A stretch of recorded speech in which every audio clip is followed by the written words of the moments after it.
Welcome to the deep dive. Today is a bit of a strange day to be doing this. It's Thanksgiving, November 27, 2025. Happy Thanksgiving. And to you. While most people are probably thinking about turkey, we're going to get into something just as dense and maybe a bit more complex, the fight for public land transparency down in Florida. It's a really important topic. We're looking at how decisions about these conservation lands get made. I mean, these are assets worth billions of dollars. Exactly. So our mission today is to unpack the source material you've sent us, the articles, the legislative notes, to really understand how a couple of, huge local controversies sparked a major piece of state legislation. We're talking about Florida House Bill 441, the Conservation Lands Bill.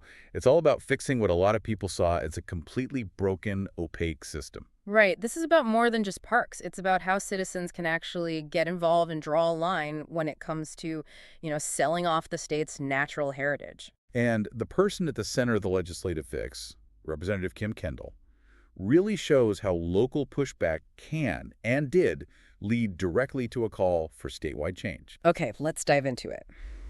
To get why HB 441 even exists, you really have to understand the two events in St. Johns County that just completely lit the fuse. They really exposed the core problem, which was the almost total lack of any real public notice. Let's start with the one that was the immediate trigger for the bill. This was the Guana Preserve land swap proposal just back in May of this year. Right, so you have a private company, the Upland LLC, and they come forward with a proposal. And get this proposal.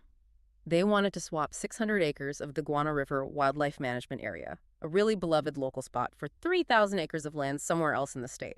Now, land swaps themselves aren't unheard of, but the issue here, the real problem, was the process. Or the lack of one. Exactly. Under the old system, the public and even local officials had just 7 days to react. 7 days? I mean, what can you even do in 7 days? Barely anything. It's certainly not enough time to organize opposition, get experts to look at it, or, effectively lobby anyone. It feels like it was designed to prevent public input, not encourage it. It seems that way, and yet the public response was still what the sources call significant public outcry. It was fierce. And this wasn't just a few people online. The St. Johns County Board of County Commissioners got involved. And their state representative, Kim Kendall, stood right there with them, publicly opposing the whole thing. That coordinated resistance was the key. The company, the Upland LLC, they withdrew the plan pretty quickly. And their excuse was priceless. Yeah. They blamed public sentiment resulting from misinformation. Right. The public wasn't misinformed. They were just informed, and they hated the deal. The whole thing couldn't survive even a little bit of sunlight. So that was the first domino. But this came right on the heels of another fight, which kind of set the stage. This was Anastasia State Park back in August of 2024. Yes. This was part of the state's Great Outdoors Initiative. Which sounds lovely. It sounds great, but when you look at the details for Anastasia State Park, it was something else. They were talking about a 350-room lodge inside the park. A huge lodge, a disc golf course, and even pickleball courts. Pickleball courts. I mean, that's not preservation, that's just full-scale commercialization. It's a completely different philosophy for what a state park is supposed to be. It is. And just like with Guana, the communication was terrible. The city of St. Augustine said the state had never even contacted them about it. Another backroom deal. It certainly felt that way. And the public backlash was so fast and so intense that the entire Great Outdoors Initiative was scrapped by the end of that month. So those two events together, Guana and Anastasia, created this undeniable pressure. The system was too fast, too secret, and something had to change. And that's where the solution comes in. So we have this obvious problem, a 7-day notice period that's basically useless. And so, having been right in the middle of the Guana fight, Representative Kim Kendall files House Bill 441 on November 18th. And she framed it perfectly, not as some niche environmental issue, but as a good government bill. She said it was to give Florida's citizens the transparency and time they deserve. It's about accountability. Exactly. It's about restoring some basic trust in how public assets are managed. So let's get into the nuts and bolts of the bill, because this is where the real change is. It's not just a longer notice period. It targets very specific parts of the process. That's right. It splits things up between land sales and land exchanges.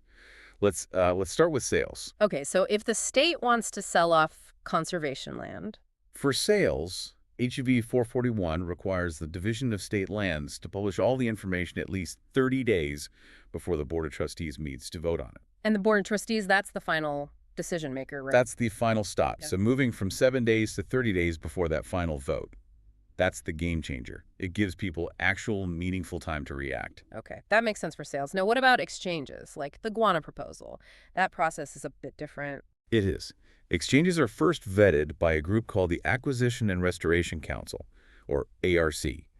Their job is to decide if the swap is actually good for conservation. So they're sort of the first line of defense. They're supposed to be. Yeah. And for exchanges, HB 441 mandates that same 30-day notice, but it has to happen before the ARC even meets. So it's much earlier in the process. Way earlier. Yeah.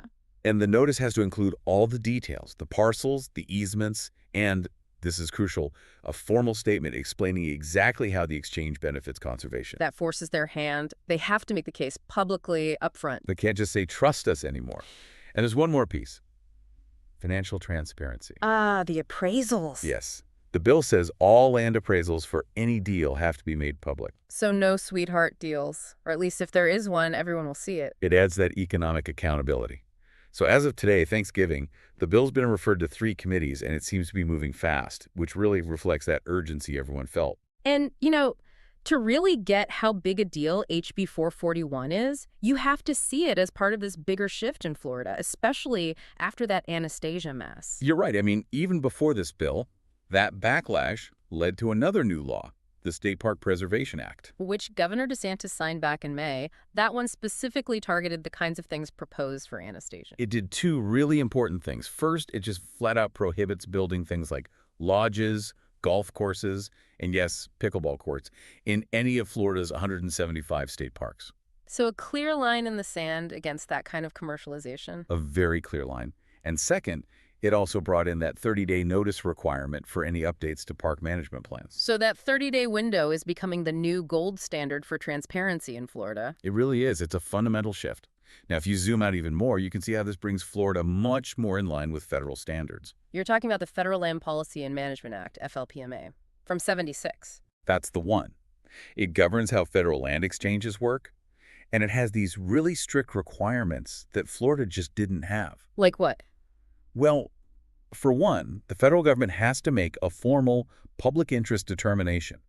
They have to write out and justify why a swap is good for the public before they can even proceed. So the burden of proof is on them. Completely.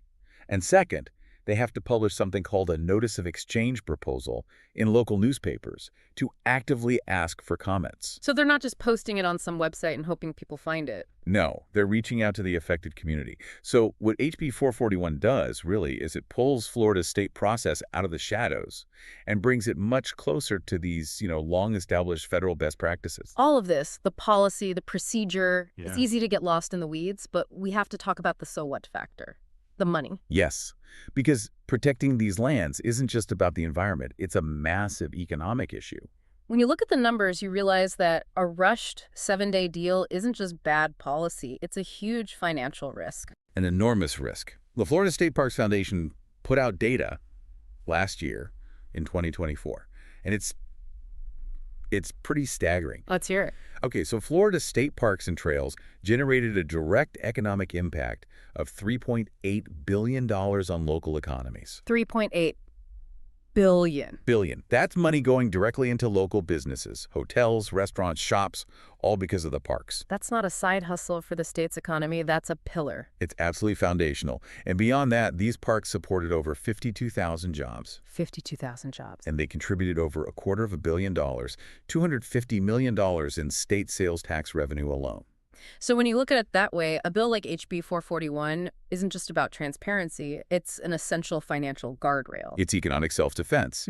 You're protecting a nearly $4 billion asset from being undermined by a hasty, secretive deal. It's a fiduciary duty, really. So as we wrap this up on Thanksgiving, it's a pretty clear story. We saw the shock from the Guana and Anastasia proposals, which, just laid bare how broken that 7-day notice system was. And then we see the direct legislative response from Representative Kendall. HB 441 comes in to set a new 30-day standard, require appraisals to be public, and just generally bring the whole process into the light. I think the big takeaway for you, the listener, has to be the power of citizen action when it's organized and supported by local leaders. That pressure worked. It forced a change. It absolutely did. And that brings us to our final thought for you to chew on today. We just established that Florida's conservation lands are a $3.8 billion economic engine, which makes managing them incredibly important. So the question is this. Which governmental process in your state or your town, one that affects huge amounts of public money or resources, do you think needs a mandatory 30-day public review period to build that same kind of transparency and trust? Something to think about. Definitely.